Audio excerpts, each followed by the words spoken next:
Hello guys, তোমরা কি কেউ জানো বা আগে কি কোনোদিনও খেয়েছো? তো ভাজা মাছ কাঁঠাল পাতার উপরে কিছুক্ষণ রেখে যদি খাও, একবার খেয়ে দেখবে সেই টেস্টটা কতটা সুন্দর হয়ে উঠবে। আর যদি খেয়ে থাকো তারা তো জানবেই, আর যদি না খেয়ে থাকো অবশ্যই ভাজা মাছ কাঁঠাল পাতার উপরে খেয়ে একবার দেখো, আর তারপর খেয়ে আমাকে কমেন্টে জানিও যে পাতার উপরে খেতে কতটা টেস্টি হয় আর কতটা মজাদার হয়। তো চলো তোমরা খেয়ে আমাকে কমেন্টে জানিও। তো গাইজ, শীতকাল মানেই তো পিঠের উৎসব, তাই না? অনেক রকমের নানান রকমের পিঠে তৈরি করে বানিয়ে খাওয়া হয়। আর এটা হচ্ছে আমাদের মকর সংক্রান্তির আগের দিন পিঠে বানাতে হয়। তো কোন কোন বন্ধুদের এরকম নিয়ম আছে জানিও। আমাদের নিয়ম যে মকর সংক্রান্তির আগের দিন পিঠে বানাতে হয়। তো দেখতেই পাচ্ছ সকাল সকাল মা মেয়ে দুজনাতেই বসে গেছি পিঠে বানাতে। কারণ আমাদের এরকম পিঠে কোন কোন বন্ধুদের বাড়িতে হয়, অনেকে তো অনেক ধরনের পিঠে করা হয়, অনেক ছাঁচে করে বা অনেক অনেক বাটিসাপটা, মানে অনেক নানান রকমের পিঠে।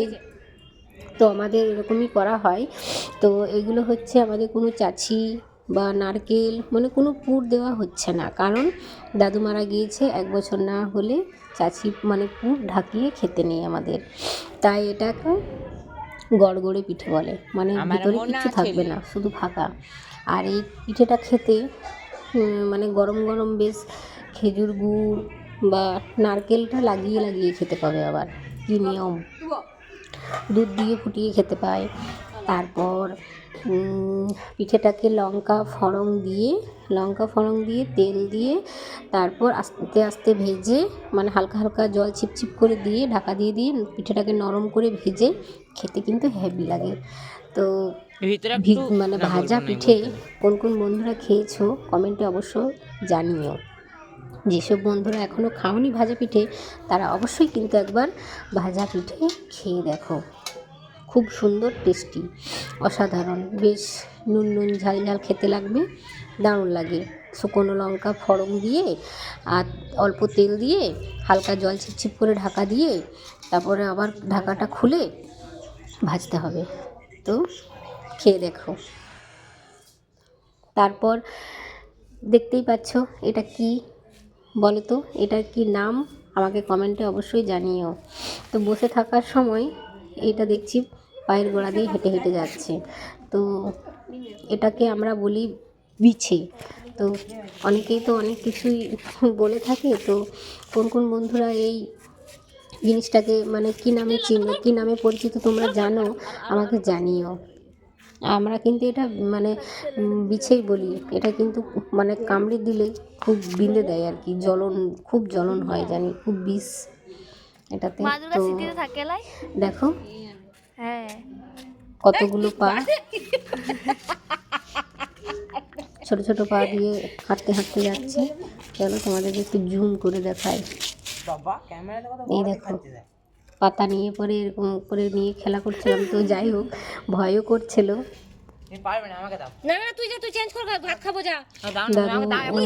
ঠাম্মিদের মুখে নাকি শুনেছি এটা নাকি মা দুর্গার স্মৃতিতে থাকে। তো জানি না সেটা কি ঠিক। দুটো সুর দেখেছো গাইস? তো দেখতে কেমন একটা লাগছে, তাই না? তো তো ভাবলাম যে একটু তোমাদেরকে দেখাই। তো এটা কে কী নামে ডাকো আমাকে জানিও। দেখতেই পাচ্ছ, এই যে এটা হচ্ছে বৌদির মেয়ে আর এটা হবু জামাই। তো যাই হোক, তো বার্থডে ছিল রিম্পার, তাই নিমন্ত্রিত ছিলাম। ভাবলাম যে তোমাদেরকেও একটু শেয়ার করি। তো এই যে হচ্ছে পেরিয়ে গেল, এটা হচ্ছে বৌদি, আর যেটা আগে দেখালাম বৌদির ওটা হবু জামাই আর মেয়ে। তো আমাদের জামাই খুব সুন্দর, মেয়েও খুব সুন্দরী, বর বউ সত্যি সুন্দরী, তাই না গাইস? তো চলো পুরো ভিডিওটা দেখতে থাকো, আশা করি তোমাদের ভালো লাগবে। আর অনেকেই লোকজন মানে এসেছে, রাত্রিবেলাতে এসেছিলাম, অনেকটাই রাত্রি হয়ে গিয়েছিল। আরও আগে অনেকেই খেয়ে দিয়ে বেরিয়ে গেছে, আর আমাদের আসতে একটু লেট হয়ে গিয়েছিল, কারণ সেদিনই দীঘা থেকে ফিরেছিলাম আর ট্রেন তো লেট ছিলই, তাই একটু আসতে লেট হয়ে গেল। তো চলো দেখতে থাকো। অনেকেই মানে খাওয়া দাওয়ার প্যান্ডেলটা উপরে ছিল, তাই অনেকেই খেয়ে দিয়ে নামছিল, আর আমরা উঠছিলাম আর কি, যে খাবো বলে।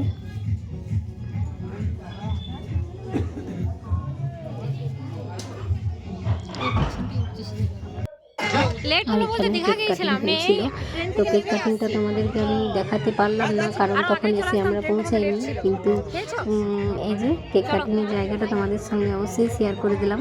তো জায়গাটা কেমন সাজানো হয়েছে জানিও। আর দেখতে উপরে প্যান্ডেলের মধ্যে সাজানো হয়েছে, বেলুন দিয়ে সাজিয়েছে, দেখতে খুব সুন্দর লাগছে।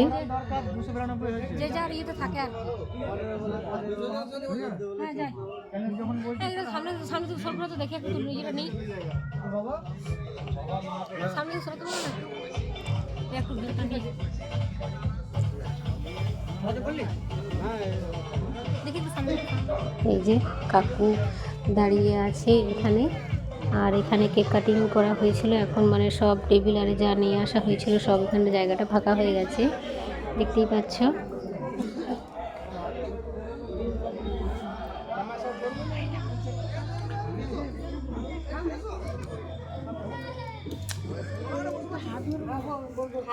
আর এই যে এখানে খাওয়া দাওয়া হচ্ছে,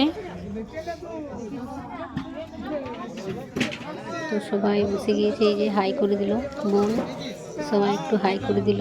রিয়া, রিম্পা,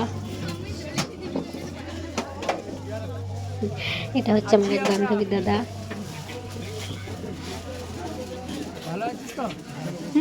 সবাই মিলে একটু গল্প সল্প করে নিলাম।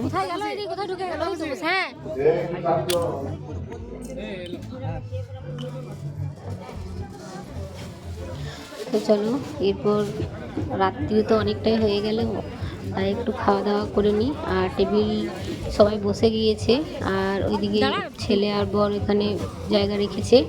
তো চলো এগিয়ে যাই, একটু বসে খাওয়া দাওয়া করা হোক, আর দেখতে থাকো,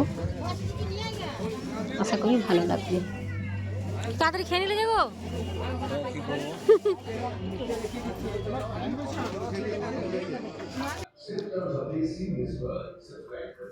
এই যে আমাদের বাড়ির ছাদ বাগানের গোলাপ ফুল, খুব সুন্দর গোলাপ ফুলগুলো ফুটেছে, দেখতে কিন্তু খুবই ভালো লাগছে। আর গোলাপের কালারটা খুব সুন্দর লাগছে। এই গোলাপের কালারটা তোমাদের কেমন লাগছে জানিও, আমার তো ভীষণ ভালো লাগে। আর একটা কুড়িয়ে এসেছে, ফুল ফুটবে, আর এইদিকে দুটো ফুটেছে, খুব সুন্দর।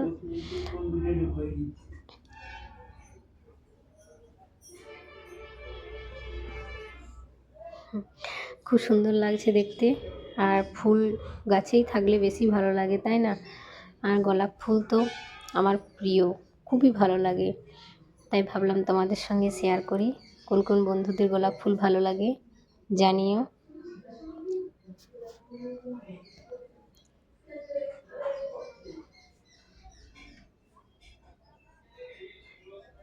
ফুলটা অনেকটাই বড় হয়েছে, আর গাছে একটা মানে গাছে অনেকগুলোই গোলাপ ফুটেছিল, প্রায় ওইদিকে দুটো, চারটা, 5-6টা গোলাপ একটা গাছেই ফুটেছিল, খুব সুন্দর দেখতে লাগছে। আর গোলাপগুলো বেশ থোকা থোকা বড় বড়, একটা তুলে মাথায় মানে খোপার মধ্যে আটলে খোপা ভর্তি হয়ে যাবে, তাই না? আর এই দেখো বেগুন গাছ আশেপাশে রয়েছে। এর আগের মানে এর আগে বেগুন গাছেরও আমি ভিডিও তোমাদেরকে দিয়েছিলাম, আর একটা বেগুন ধরে রয়েছে। আমার ভিডিওটা কেমন লাগলো অবশ্যই জানিও। টাটা।